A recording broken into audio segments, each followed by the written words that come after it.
Assalamualaikum warahmatullahi wabarakatuh dan selamat petang diucapkan buat pembaca yang wanita yang sedang menyaksikan kami di Meja Syariah episod 9 hari ini. Alhamdulillah lama kita tak bersiaran sebenarnya dalam Meja Syariah ni. Hari ni kita dah masuk penghujung bulan Syawal. Dan Minggu Wanita dan juga tim Meja Syariah nak mengucapkan selamat Hari Raya dah diucapkan buat semua yang sedang menyaksikan hari ini. Okay, topik perbincangan dalam Meja Syariah hari ini memang cukup menarik, iaitu tanah awak, rumah saya. Mungkin ramai yang tertanya apa sebenarnya yang kita Meja Syariah nak sampaikan hari ini, topik hari ini. Okay, kenapa? Bila berkaitan harta ni kan, kata cinta waktu masih dalam ikatan perkahwinan, semuanya memang sayang, semuanya boleh bagi, semuanya tak kisah.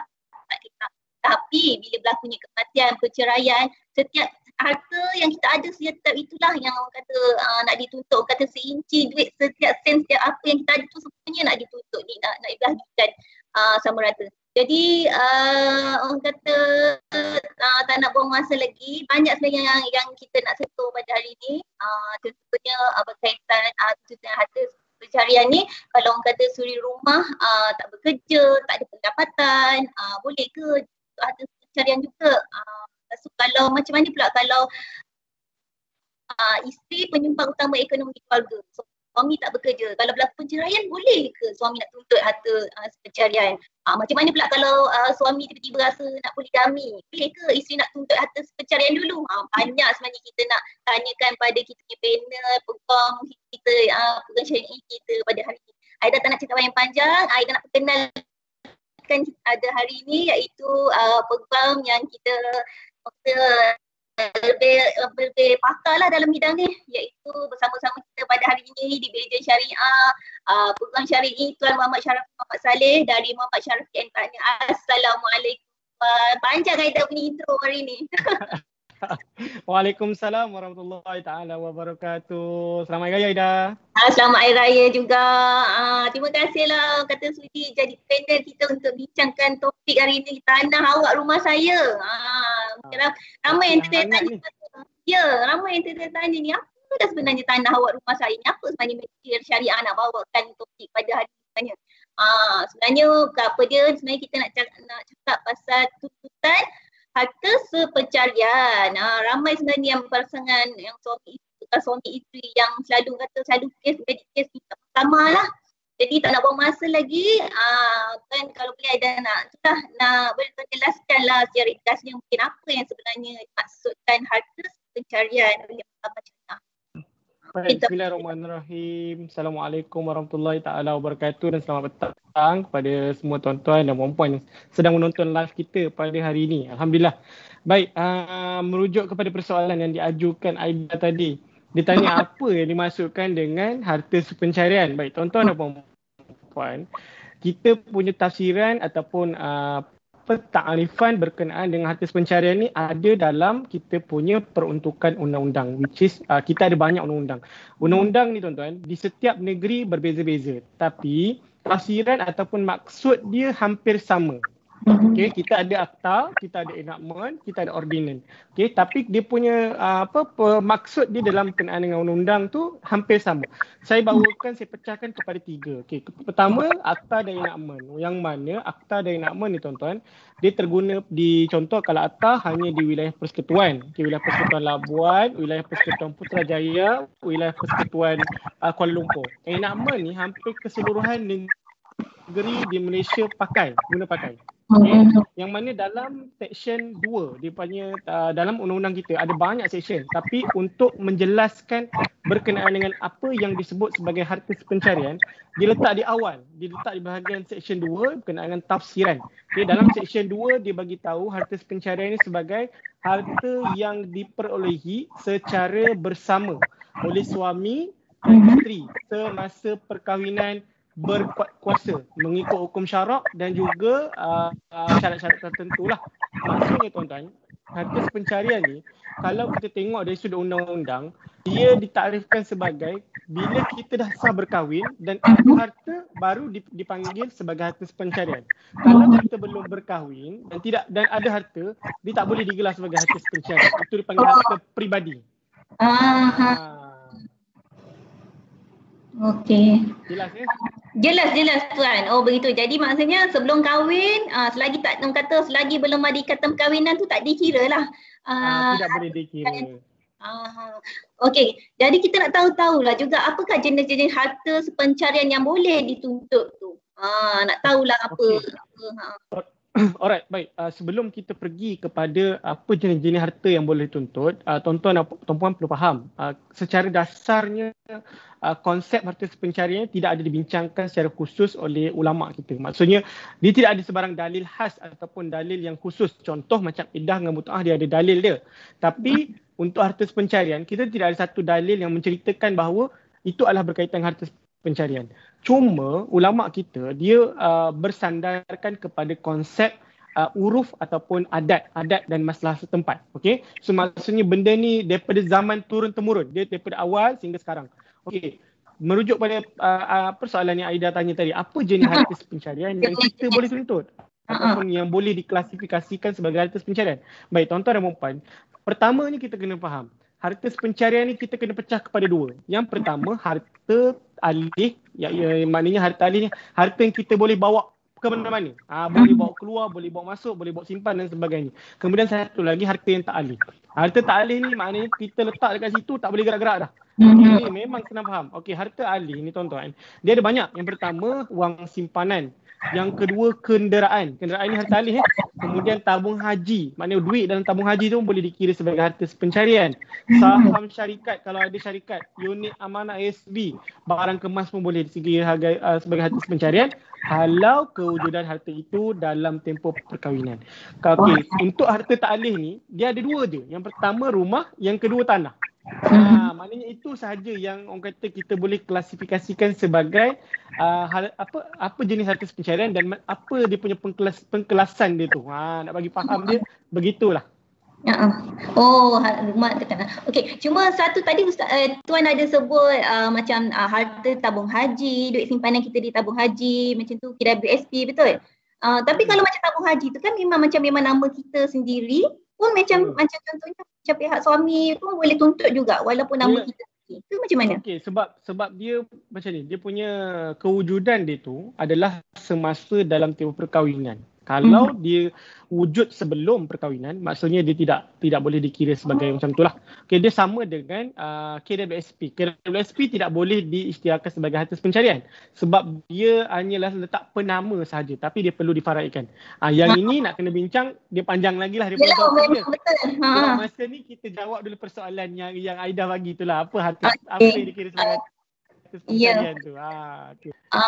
Okey, kita nak tahu juga biasanya orang tuntut harta pencarian ni bila berlakunya penceraian kan. Jadi mungkin kita nak tahu apa keadaan-keadaan lain yang membolehkan harta pencarian tu dituntut. Mungkin tuan boleh baik tuan-tuan dan puan-puan.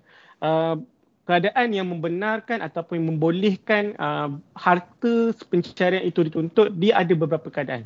Yang pertama, kalau kata kita dalam proses ataupun dalam tempoh untuk memfailkan tuntutan perceraian, boleh tuntut. Okey. Yang kedua, selepas berlakunya perceraian pun boleh tuntut. Yang ketiga, sekiranya berlaku kematian, boleh tuntut harta pencarian. Yang keempat, semasa dalam tempoh perkahwinan, which is dalam tempoh sebelum mungkin suami tu nak berpoligami. Sebab tadi Aida ada sebut poligami. So dalam tempoh tu pun isteri boleh tuntut harta pencarian. Sebab setiap keadaan ni Aida, dia berbeza. Contoh kalau keadaan selepas perceraian itu berlaku, kita ada peruntukan yang menjelaskan berkenaan dengan tuntutan ni, which is dalam Arahan Amalan nombor 5 tahun 2003 dan juga Seksyen 122 Enakmen Undang-Undang Keluarga Islam Negeri. Maknanya dia peruntukan tu kena tengok dibaca bersamalah supaya dia selaras. Okey, kemudian kalau berkaitan dengan selepas kematian, maknanya bila berlaku kematian, kita boleh refer dalam Arahan Amalan nombor 5 tu juga berkenaan dengan bila masa nak dibuat tuntutan harta pencarian tu sendiri. Dan satu lagi ada yang berkenaan dengan poligami tadi, lain sikit. Poligami tu kita tak refer Seksyen 122. Memang kita refer Seksyen 122, tapi induk dia adalah 122. Dia punya sampingan dia, maknanya yang kedua yang membantu untuk menguatkan seseorang isteri tu menuntut harta pencarian di bawah Seksyen 23. Yang itu berkenaan dengan poligami. So dekat situ lah berlakunya keadaan-keadaan yang membenarkan seseorang tu menuntut harta pencarian. Allah Allah. Nak kahwin bagi kita tuntut dulu harta dia. Aduh. Okey, tadi sebelum tadi nak wawarkan, kalau yang sedang menyaksikan kami di live ni, kalau ada sebarang persoalan yang nak diajukan kepada Tuan Syarafi, boleh ajukan di ruangan komen. Kita nanti kalau berkesempatan kita akan bacakanlah untuk Tuan Syarafi jawab nanti. Okey, tadi Tuan ada sebut mengenai kematian. Okey. Ada nak tanya juga, kalau sekiranya berlaku kematian pasangan kan, kita nak tahu adakah ahli keluarga mentua boleh menuntut hak harta sepencarian bagi pihak anaknya?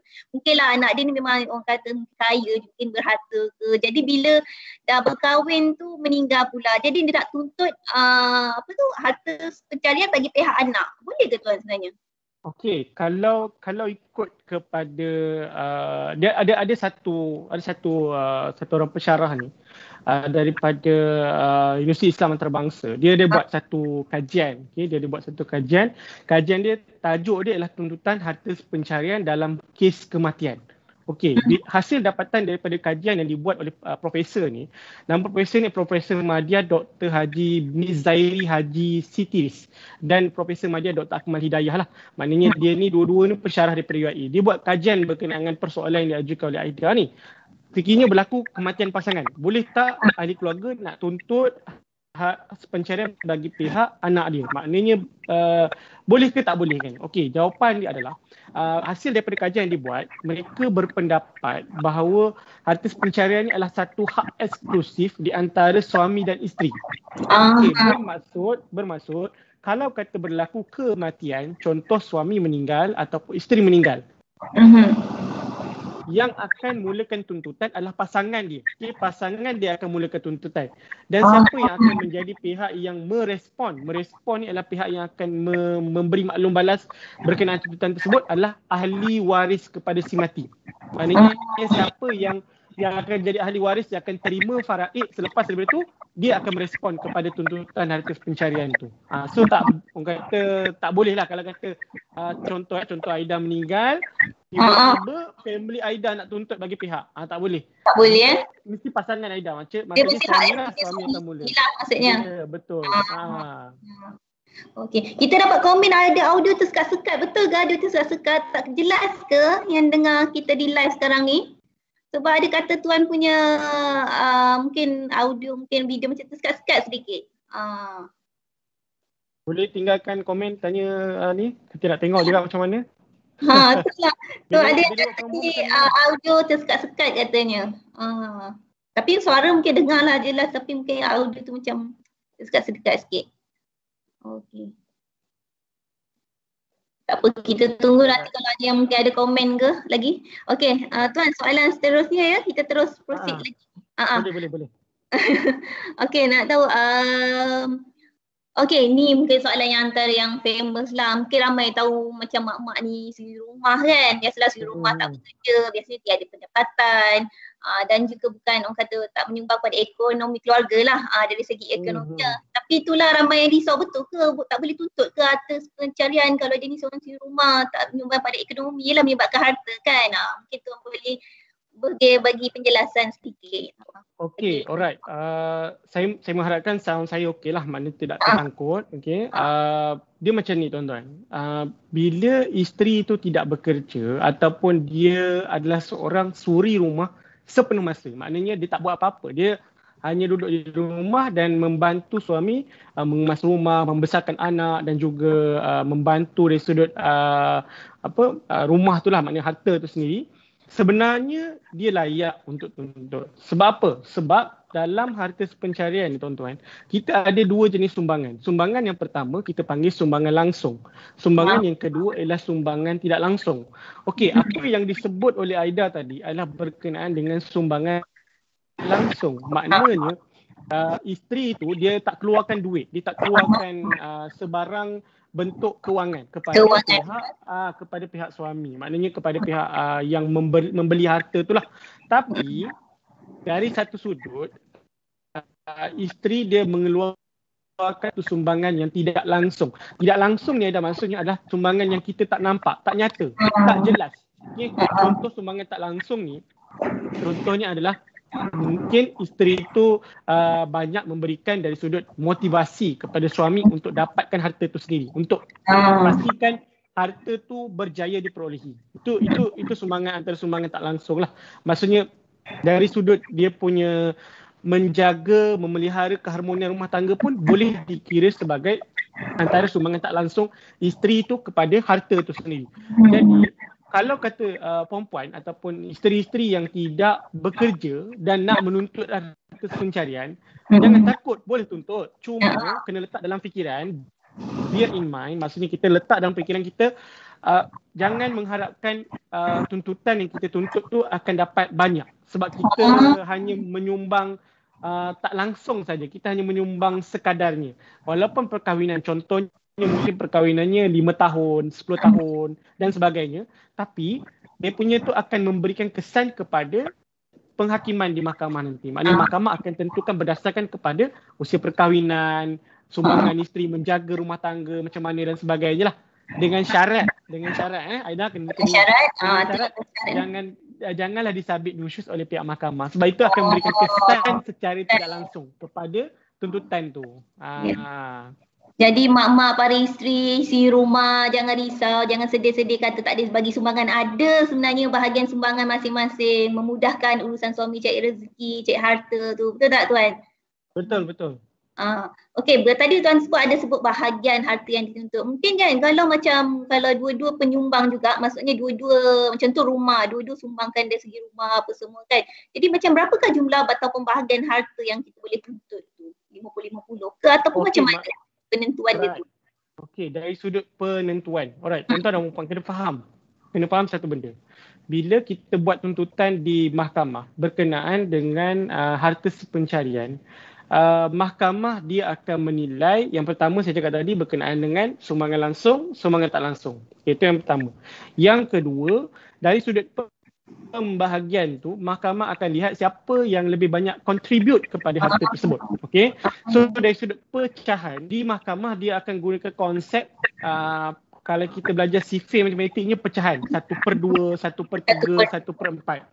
Okey, atau lebih senang gunakan portion persen. 10%, 20%, 30%, sampai paling banyak boleh pergi 90%. Kalau betul-betul dia contribute sepenuhnya, maknanya kalau kata dia betul-betul langsung isteri tak ada langsung sumbangan kepada rumah tangga tu, dia isterinya pemalas, tak kemas rumah, maknanya memang duduk macam raja lah, tak ada apa-apa langsung buat kat situ.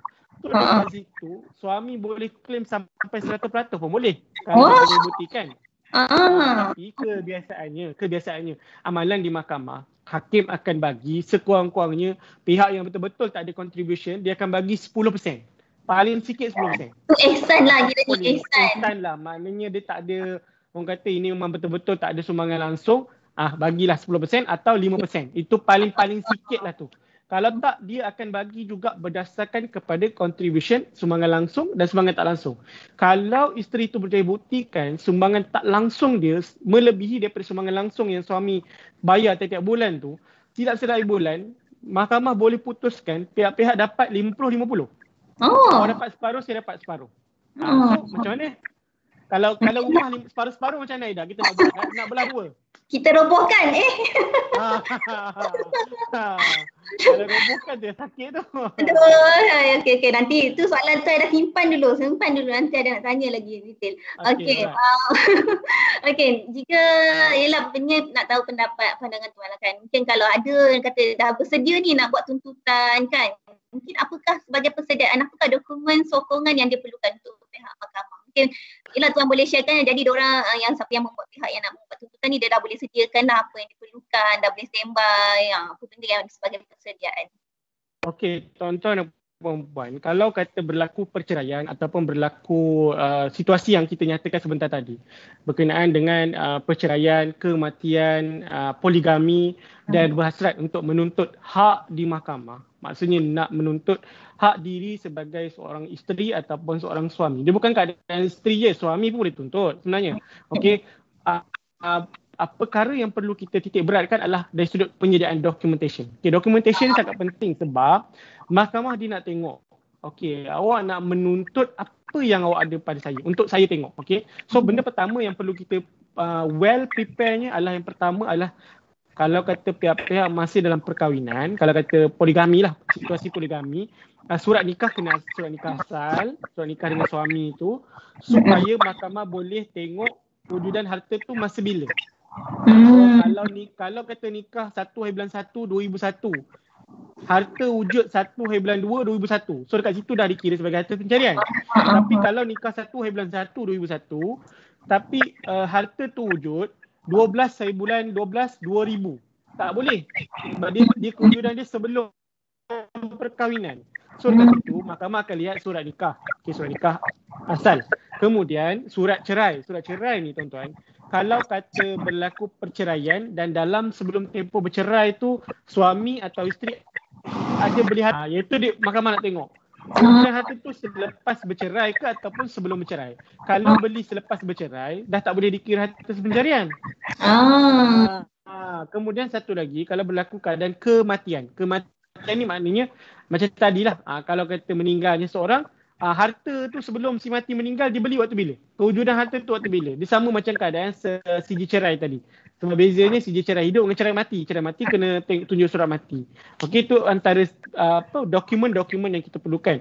Selain itu Aida, kita kalau kata pihak-pihak ada anak. Okey, ada anak, dokumen berkaitan anak pun diperlukan untuk mahkamah ambil timbang tara. Ini adalah antara sumbangan tak langsung membesarkan anak, menjaga anak itu sendiri.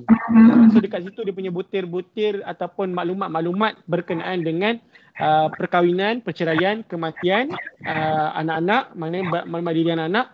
Kemudian yang paling penting adalah ialah berkenaan dengan dokumen harta yang nak dituntut. Okey, dokumen harta yang dituntut. Contoh kalau tuntut rumah, mesti ada dia punya geran dia. Untuk kereta, mestilah ada dia punya maklumat kereta. Kalau nak tuntut motor, mestilah ada dia punya maklumat motor. Kemudian kalau dia tuntut apa lagi, berkenaan dengan mungkin saham syarikat, dia mesti ada maklumat berkenaan dengan syarikat tu sendiri. So dokumen-dokumen tu mahkamah perlukan untuk mahkamah nilai sama ada layak ataupun tidak isteri atau suami ni menuntut. Faham tak? Faham. Ada bukan macam siap sedia ke akaun bank ke kan? Kita bercontoh lah, kita buat pembayaran rumah kan mesti ada akaun bank. Kena sediakan juga ke akaun bank? Macam mana kan? Akaun bank contoh untuk ASB, untuk wang simpanan.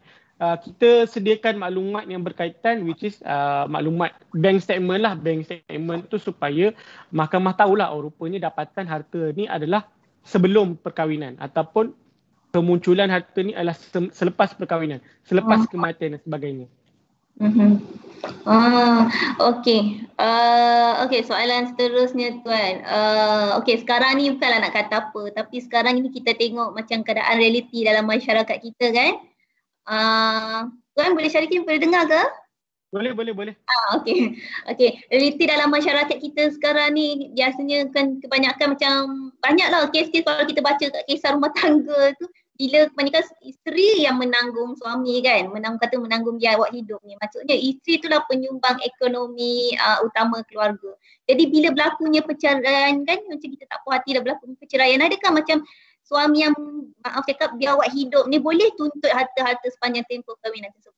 Nak tahulah juga kan situasi macam tu, sebab kita dah pernah cari harta, lepas tu bila berlaku perceraian, adakah suami yang kategori macam ni, kategori special sangat ni boleh tuntut juga harta yang Alright, menjawab kepada situasi yang diberikan, dia sama dengan keadaan isteri tu tadi. Maksudnya dia punya keadaan lebih kurang. Cuma bila Aida sebut suami biar awak hidup, maknanya dia tak buat apa-apa. Tak buat apa-apa. Maknanya sekarang ni fully isteri punya, betul Isteri yang menanggung semua. Bila semua isteri buat, bila isteri documentation pun isteri ada, apa dari sudut pembayaran pun isteri buat, membesarkan renovation rumah tu pun isteri yang buat, lepas tu menjaga rumah pun isteri yang jaga. So dekat situ, isteri boleh buktikan kepada mahkamah yang dia adalah penyumbang terbesar kepada harta tu dan dia boleh dapat 100% tak ada masalah. Tapi bergantung kepada hakim. Maksudnya sekarang ni, saya bagi tahu ni bukan semestinya confirm dapat. Tidak. Sebab, Aida kena faham. Bila kita bawa ke mahkamah, orang kata pandangan hakim-hakim, dia berbeza-beza. Yalah, banyak benda yang dinilai kan. Ya. Ada hakim, bila dia tengok situasi macam Aida bagi, memang biar awak hidup, tak menyumbang langsung dan sebagainya. Dia terus dia bagi, okey ni 100% wife punya, ex-wife punya. Sebab you tak langsung menyumbang. Tapi ada hakim, bila dia lepas teliti-teliti dia kata tak boleh, mesti bagi kurang-kurang 5%. So 5%, contoh 5% daripada jumlah harta tu. Kalau rumah tu 300,000, 5% daripada 300,000. So isteri dia nak rumah tu, dia kena bayarlah pada suami. Ex-suami, maksudnya dia kena bagilah 5% daripada 300,000. Berapa? Bayarlah kepada bekas suami. Okey, ni bahagian awak. Rumah ni saya punya. Faham tak? Ada keadaan macam tu. Ada keadaan, saya cakap tadi lah, ada keadaan hakim tu boleh benarkan 100% wife punya, ex-wife punya. Sebab dia boleh buktikan dia penyumbang terbesar, dia penyumbang secara langsung dan penyumbang tak secara langsung. Suami tu macam patung duduk rumah, tak buat apa-apa. Duduk orang kata duduk mengangkang je gitu. Macam itulah. Kita ada soalan daripada nama dia Aiza, dia kata mungkin dia terlepas pandang, tak apa, mungkin tuan boleh explain secara ringkas. Dia kata apakah barang yang boleh dituntut dalam harta pencarian barang, tapi sikit ada nak tambah, kalau macam contoh dia cakap barang ni kan, kalau macam barangan kemas, jam yang mahal-mahal tu, semua tu macam dibelikan untuk isteri sepanjang tempoh perkahwinan, adakah macam suami boleh tuntut dan dikira harta pencarian juga? Macam, yelah barang kemas, tahulah kan barang kemas, jam yang mahal-mahal tu macam mana? Tu dia kira boleh dituntut ke sebagai harta pencarian? Okey, kalau berkenaan dengan barang-barang ni, contoh macam ada sebut tadi, barang kemas, jam tangan, sofa ataupun tilam dan sebagainya. Okey, saya suka sebab kita pengamal undang, apa-apa yang kita cakap kita kena ada based on a fact. Kita mesti ada fakta kita yang menyokong. Okey, saya suka petik kepada satu penghakiman daripada seorang hakim Mahkamah Tinggi ni. Dia ada jelaskan berkenaan, dia kata dalam penghakiman dia kata mengikut uruf dan adat, uruf iaitu adat setempat di Malaysia, bila suami bagi barang kemas, contoh ada barang kemas, jam mahal, sofa ataupun mungkin kereta. Ini mungkin dari sudut benda-benda yang mungkin kita boleh istilahkan sebagai benda tu tidaklah terlampau kritikal sangat. Tilam, sofa, jam tangan, baju dan sebagainya. Dia lebih bersifat hadiah. Maknanya hadiah antara suami kepada isteri ataupun isteri kepada suami. So bila sifat hadiah atau kita sebut dalam konteks hibah. Hibah ni bahasa yang orang selalu sebut sekarang ni lah. Tapi konteksnya adalah hadiah. So dia kata maksudnya dari sudut pemberian tu, pemberi tu sendiri dia dah melepaskan hak dia kepada penerima secara 100%. Maksudnya kat situ dari sudut penghakiman tu, hakim Mahkamah Tinggi ni bagi tahu, dia kata suami tak boleh tuntut barang tersebut sebagai harta pencarian. Sebab dia bagi tahu dia punya macam tu. Dia kata sebab awak dah beli dan awak dah bagi pada isteri. Dia nak tuntut. Faham tak? Mungkin ada penafsiran seorang hakim. Mungkin nasihat pada isteri kalau nak suruh lelaki bagi hadiah, bagi barang kemas kat kita.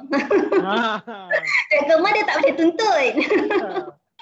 Barang kemas dia banyak sikit sentimental value dia. Itulah. Okey, Tuan nak tahu juga kalau sekiranya selepas berlakunya kematian, dia nak tahu apakah yang perlu didahulukan? Maksudnya dari segi tuntut faraid dulu ke ataupun tuntut harta pencarian dulu ke selepas berlakunya kematian? Yang mana patut didahulukan dahulu? Okey, soalan ni bagus sebab saya nampak benda ni nampak realitinya berlaku dalam masyarakat kita hari ini. Masih tak dapat nak membezakan di mana prioriti utama dan prioriti yang terkemudian. Yang mana keutamaan yang utamanya adalah apa? Okey, suka saya petik satu fatwa daripada Jabatan Mufti Negeri Selangor. Okey, Jabatan Mufti Negeri Selangor dia dah keluar fatwa atau tidak. Dia kata berkenaan harta pencarian selepas kematian ni, dia kata bila berlaku kematian salah satu pihak dalam perkahwinan. Ini khususnya di negeri Selangor. Di negeri lain saya rasa boleh refer pendapat mufti negeri masing-masing lah. Tapi kita ambil pendapat mufti ni sebagai rujukan. Kita ni orang awam, tak ada ilmu. Jadi kita kena refer kepada orang yang berautoriti, orang yang ada ilmu lah. So Jabatan Mufti Negeri Selangor dia dah bagi tahu, dia keluarkan fatwa ni pada 23 Jun tahun 2005. Dah lama dah. Dia kata harta pencarian selepas kematian salah satu pihak dalam perkahwinan di negeri Selangor boleh dibahagikan kepada suami atau isteri sebelum difaraikan. Maksudnya Ida, sebelum difaraikan. Maksudnya sebelum pergi kepada faraid, kita mesti selesaikan dulu hak suami dan isteri untuk harta pencarian. Declaration harta pencarian. Tapi yang utamanya Ida, sebelum nak pergi kepada harta pencarian, yang utamanya kita kena selesaikan hutang si mati. Maknanya kita kena check dulu hutang si mati. Si mati ni tinggalkan berapa banyak hutang. Jadi jangan sibuk bila dah mati seseorang tu, semua menggelabah nak pergi kepada faraid. Semua nak lompat ke faraid terus. Semua nak pergi ke faraid, semua nak pergi jadi hero. Orang kata unsung hero. Lepas si mati ni meninggal, kita kena buat faraid ni terus. Jangan. Faraid ni sendiri Aida, konsep asas dia adalah dia pembagian harta sekiranya ada baki harta yang tinggal. Selepas daripada kesemua urusan yang telah diselesaikan di tingkat atas lah. Selesaikan hutang, selesaikan hibah, selesaikan wasiat, kemudian baru pergi kepada harta pencarian. Harta pencarian tu yang tadilah. Itu yang Jabatan Mufti keluarkan fatwa. Dia kata gitu. Sebelum faraid, selesaikan harta pencarian tu. Supaya tak berlaku pertikaian. Betul. Last sekali baru pergi faraid. Kalau ada baki baru pergi. Kalau tak ada baki, jangan pada pandai faraid.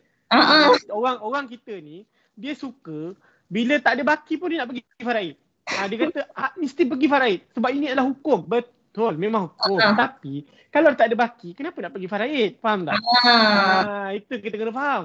Okey, sikitlah mengenai ini kan tuan kan.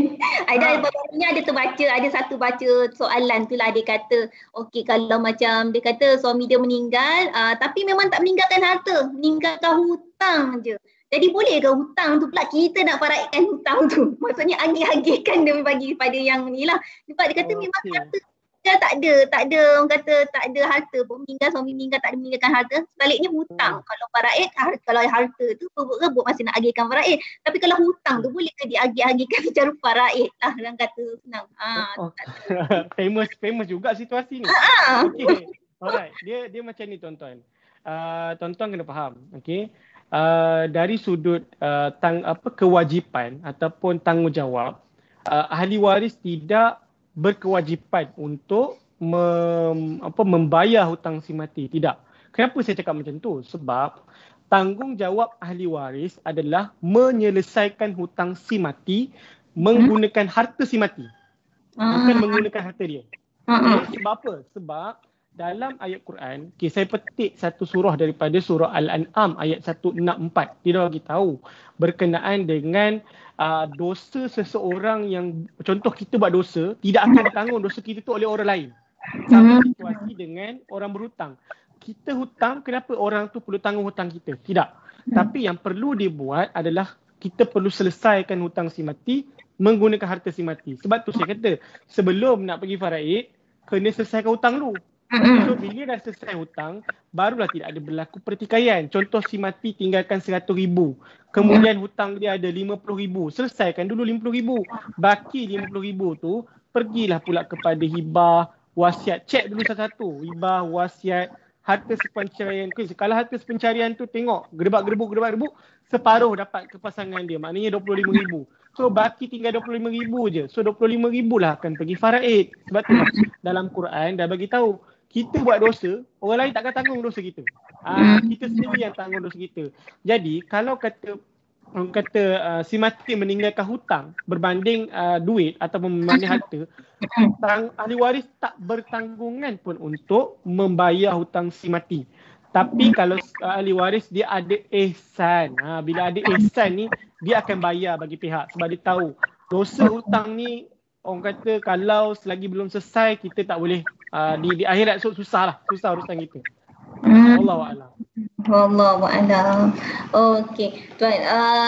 Mungkin ni sedikit lah, mungkin ni agak teknikal sikit, tapi Aida nak tahu je sebagai kita kata informasi kan. Nak tahu apakah macam proses tuntutan harta pencarian. Maksudnya ada kaedah macam suluk, mungkin kaedah lah agaknya. Ansuran balik, balik ke ataupun macam mana. Mungkin tuan boleh ringkas secara ringkas. Okey, alright. Tuan-tuan dan puan, bila kita buat tuntutan di tuntutan harta pencarian, pertamanya kes ni akan berjalan di Mahkamah Tinggi Syariah. Okey, maksudnya di mahkamah yang berbidang kuasa adalah Mahkamah Tinggi Syariah. Itu yang pertama. Yang kedua, sekiranya tuntutan tersebut diterima, maknanya mahkamah terima untuk diproses, kita akan lalui pihak-pihak akan lalui satu proses, kita sebut proses suluh. Saya dah sebut tadi lah. Suluh ni adalah proses pengantaraan di antara pihak A, pihak B. Jadi tengah-tengahnya adalah pegawai suluh.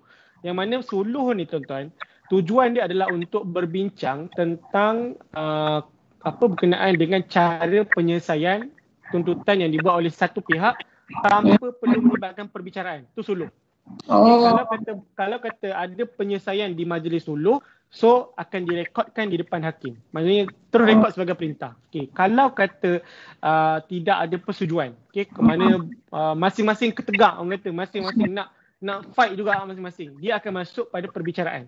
Okay, bila masuk pada perbicaraan, kena faham bila masuk perbicaraan, dia akan serah sepenuhnya kepada mahkamah untuk pertimbangan. Okay.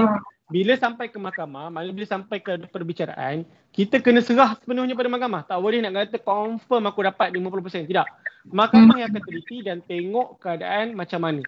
Okey, selepas daripada pihak-pihak dah bicara gedebak-gedebuk, mahkamah kata okey, yang ini dibahagikan secara bersama separuh-separuh. Aida separuh, suami separuh.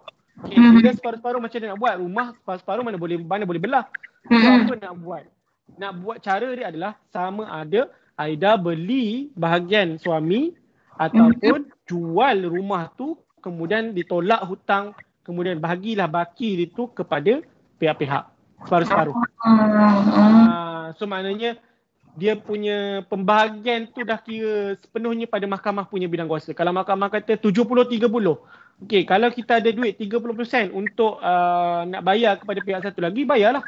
So maknanya kita akan dapat sepenuhnya bahagian tu. Tapi kalau kita tak ada duit, saya yakin dan percaya kebanyakan orang tak adalah duit sebanyak itu. Maknanya kalau kata dapat sampai 30%, 40%, mana kita ada duit dalam melibatkan rumah, betul tak Aida? Kita mana ada duit yang banyak. Jadi caranya adalah kita jual rumah tu, tolak hutang dengan bank apa semua, baki itu nanti baru kita bagikan 70-30, 60-40, 50-50. Macam itulah. Okey. Ini mungkin berkaitan sebab macam situasi yang kita kata viral baru-baru ni kan, kita tak naklah sebut sesiapa, tapi yang kata tanah rumah tu didirikan atas tanah milik orang kata keluarga pihak suami, tapi rumah tu didirikan daripada duit ialah isteri lah kan yang bina rumah tu. Jadi kalau dalam keadaan macam ni lah, mungkin kebelut macam ini kan, mungkinlah cadangan sedikit lah bagi pihak tuan boleh kongsikan kalau siapa yang mengalami situasi macam ini. Okey, saya just kata go through secara kasar je lah, sebab Aida pun tak bagi tahu situasi tu merujuk kepada siapa. Cuma apa yang saya boleh lihat, zaman sekarang ni zaman yang penuh fitnah. Kita yang pertama. Okay, bila zaman penuh fitnah, kita kalau boleh kita nak tutup ruang fitnah tu daripada terus berluasa. So bila berlaku keadaan macam ni tuan-tuan, perkara pertama yang kita perlu elakkan adalah kita elakkan daripada expose kita punya keadaan ataupun fakta kes di mana-mana sosial media. Jangan. Facebook tak boleh, Twitter tak boleh, Instagram tak boleh, TikTok pun tak boleh, jangan. Sebab benda ni tidak akan memberi kesan. Dia maknanya kalau kata berlaku tuntutan di mahkamah, mahkamah takkan pandang pun apa benda yang kita expose dekat luar tu. Mahkamah akan macam, kenapa pula saya nak kena baca awak punya Facebook? Satu kerja pula saya nak kena tengok Facebook awak. Faham tak? So cadangan saya ialah jangan expose apa-apa pun dekat Facebook. Maknanya kalau berlaku situasi begini, benda pertamanya adalah kita filekan tuntutan di Mahkamah Tinggi Syariah. Maknanya Mahkamah Tinggi adalah mahkamah yang berbidang kuasa. Sebab dalam kita punya seksyen 61, Enakmen Pentadbiran Agama Islam, contoh saya ambil di Negeri Selangor, dia bagi tahu Mahkamah Tinggi Syariah ni adalah mahkamah yang berbidang kuasa untuk memerintahkan pembahagian harta sepencarian. So, bagi saya, benda pertama yang perlu dibuat adalah satu tadi, jangan expose kita punya situasi di mana-mana sosial media. Sebab orang awam ni Aida, dia lebih nak menambahkan rasa daripada masalah. Okey, tu yang pertama. Yang kedua, kita dapatkan kita punya pandangan daripada mereka yang bertauliah. Okay, suka untuk saya sebutkan berkenaan dengan salah satu surah daripada ayat surah An-Nahl ayat 43. Okay, Allah dah bagi tahu, kalau kamu tak tahu, tanyalah kepada mereka yang mengetahui. Maksudnya kat situ, dalam ayat Quran ni, Allah dah kata, kau tak ada pengetahuan tentang tuntutan harta sepencarian di mahkamah. Carilah peguam, janganlah tanya makcik sebelah, janganlah tanya kawan, janganlah tanya orang yang tak beramal dalam bidang ni. Sebab itu benda yang kita bertanya kepada orang yang tak berkenaan. Contoh, saya tanya pada Aida berkenaan dengan proceeding court. Aida pula hanya membaca je dekat Google. Saya baca kes ni begini. Kena ingat, bila kita bagi info yang bukan dalam bidang kita, dalam surah Al-Isra ayat 36, Allah dah bagi tahu, jangan kita ikut apa yang kita tak tahu tentang, mana pengetahuan tentang sesuatu perkara tu, sebab semua benda yang kita bagi tahu tu semua akan disoal kelak. Allah dah bagi tahu. Jadi kalau kita bukan ahli dalam bidang tu, jangan memandai-mandai nak bagi nasihat kepada orang yang sedang menghadapi masalah tu, sebab benda ni akan ditanya kemudian. Jangan akan ditanya di kemudian hari esok, akan disoal balik. Masa kat dunia dulu, orang ni kata nak tuntut harta pencairan, kau pergi bagi nasihat macam ni. So sekarang ni dah jadi macam ni, apa nak buat? So bagi tahu dekat orang yang berlaku situasi begini, jumpa peguam, dapatkan nasihat. So buat file tuntutan di Mahkamah Tinggi Syariah untuk dapatkan bahagian yang sepatutnya. Sebab mahkamah dia akan teliti. Macam saya cakap tadi, dia akan tengok dulu sumbangan langsung, sumbangan tak langsung, kadar pembahagian dan sebagainya. Mahkamah akan tengok. Sebab itu di mahkamah ni dah tempat untuk mengadili pihak-pihak, bukan tempat untuk menghukum. Dia nak mengadili. Kita nak bawa ke mahkamah ni untuk diberi pengadilan. Itulah tujuan. Faham. Betul. Jadi tanyalah pada orang yang ahlinya memang dalam bidang, jangan nak mandai-mandai sendiri ya. Betul. Okey, kita ada satu soalan ni daripada Puan Nuhayati Subo tuan. Dia cakap, kalau suami meninggal, barang peribadi tu boleh jadi milik isteri atau kena faraidkan? Macam tu tak? Mungkin kalau suami meninggal, kalau suami meninggal, barang-barang peribadi dia tu mungkin barang peribadi tu mungkinlah ada sentimental value, ataupun mungkin barang peribadi tu agak mahal. Contohlah jam lah, senang kan. Biasa kalau suami meninggal, jam dia mahal. Mungkin boleh jadi automatik jadi milik isteri ataupun kena faraid juga benda-benda tu. Dia takkan automatik dah. Dalam dunia tidak ada benda yang akan menjadi automatik. Tak ada. Hanya kereta saja ada automatik. Automatik yang ada. Jadi dia tidak ada automatik. Dia akan menjadi dipanggil harta pusaka. So bila harta pusaka ni benda tu akan dipergi faraid. Cumanya sekarang ni contoh kita ambil situasi yang berlaku baru-baru ni lah. Bukan baru ni lah, lama dah. Okey, berkenaan dengan isteri menggunakan duit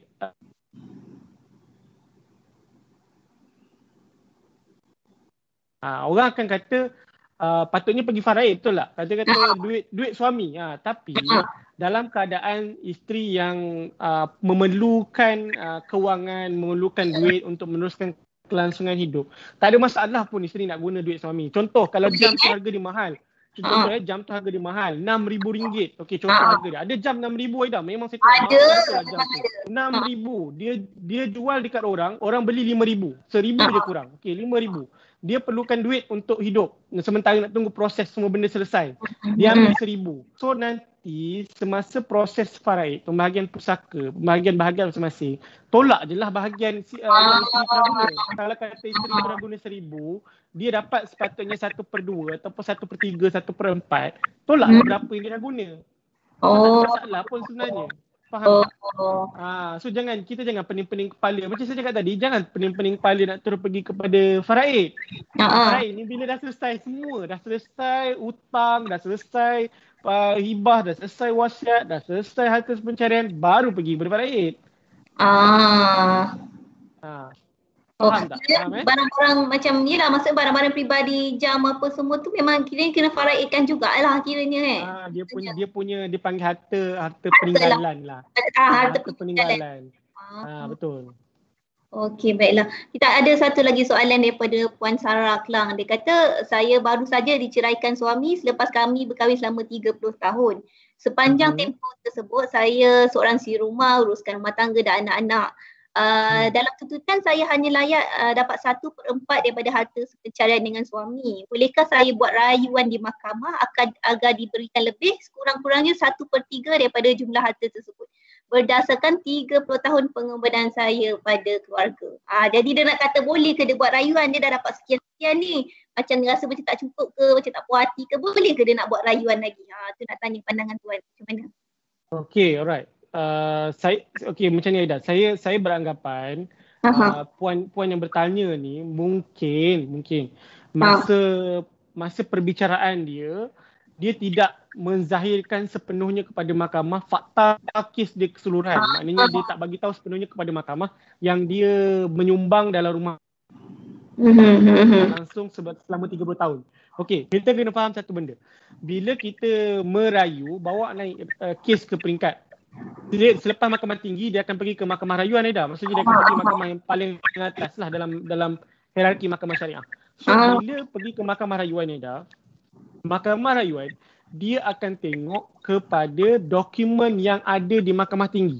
So maknanya sekarang ni, kalau kata dia nak tukar portion daripada 1/4 kepada 1/3, dia patut buat tu semasa di perbicaraan di mahkamah tinggi dulu. Maksudnya dia kena pastikan masa di mahkamah tinggi tu dia dah keluarkan semua fakta kes yang berkaitan dengan sumbangan langsung, sumbangan tak langsung dia selama 30 tahun. So kalau mahkamah still lagi bagi dia 1/4 tanpa melihat kepada dia punya sumbangan selama 30 tahun ataupun pengorbanan dia selama 30 tahun, senang kita kata hakim di mahkamah tinggi tu berlaku khilaf. Khilaf ni Aida, dia berlaku bukan nak kata silap, dia tidak silap, dia khilaf. Dia istilah orang awamnya panggil tersilap buat keputusan, tapi istilah mahkamah kita panggil khilaf. So bila berlaku khilaf ni, naik ke mahkamah rayuan akan teliti balik kat mana yang hakim bawah ni, hakim sebelum ni terkhilaf buat keputusan. Kalau dia nak buat rayuan, boleh buat rayuan, cuma kepada puan yang bertanya, dia kena buat rayuan tu dalam tempoh 14 hari.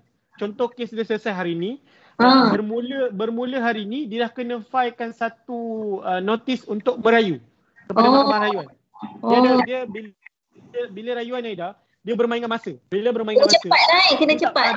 Dia kena cepat. Okey, 14 hari untuk masukkan satu rayuan, satu notis nak merayu.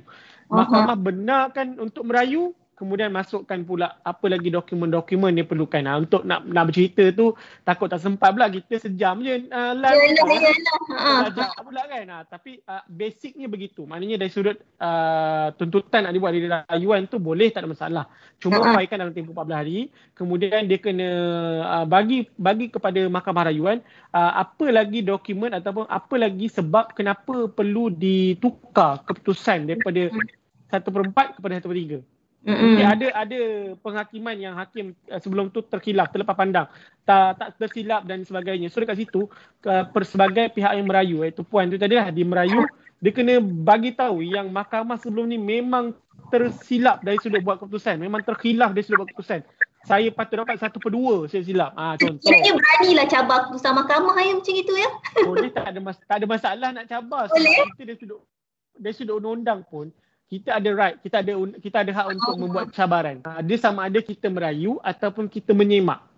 Kalau merayu ni maknanya kita nak minta mahkamah untuk tukar keputusan tu. Kalau menyemak ni maknanya kita nak ada keputusan hakim tu betul dari sudut undang-undang dan juga dari sudut hukum syarak.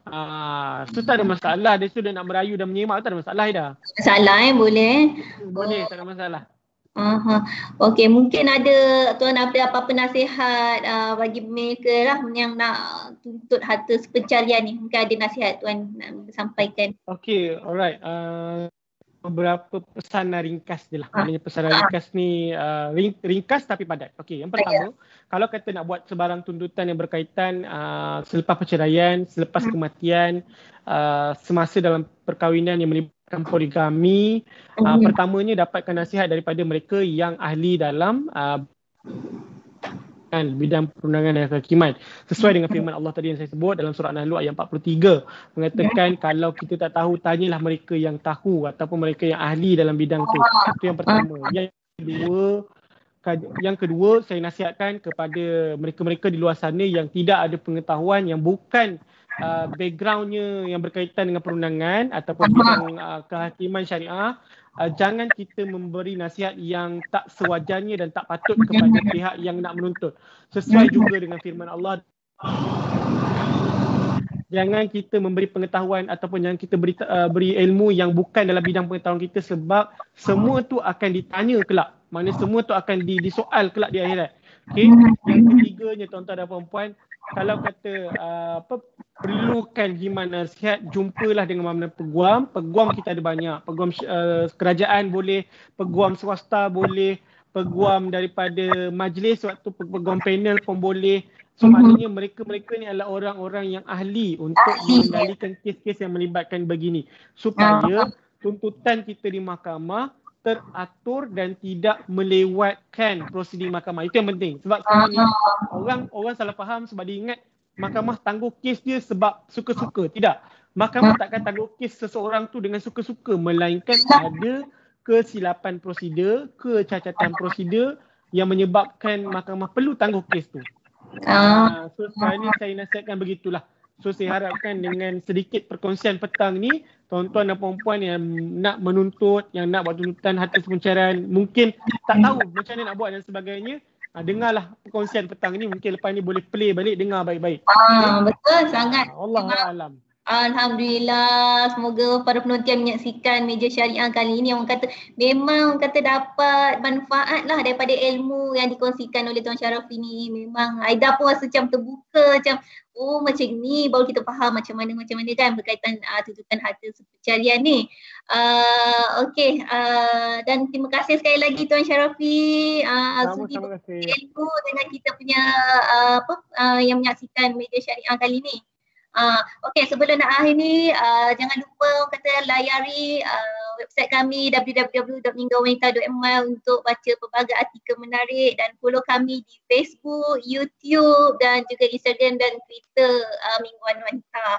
Dan juga sedikit lagi sebelum berakhir, sebenarnya sepanjang musim PKP ni kita banyak projek sebenarnya, kita memang banyak penuhi. Yalah, secara online macam ni, kita ada Sembang Wanita yang akan bersiaran setiap minggu.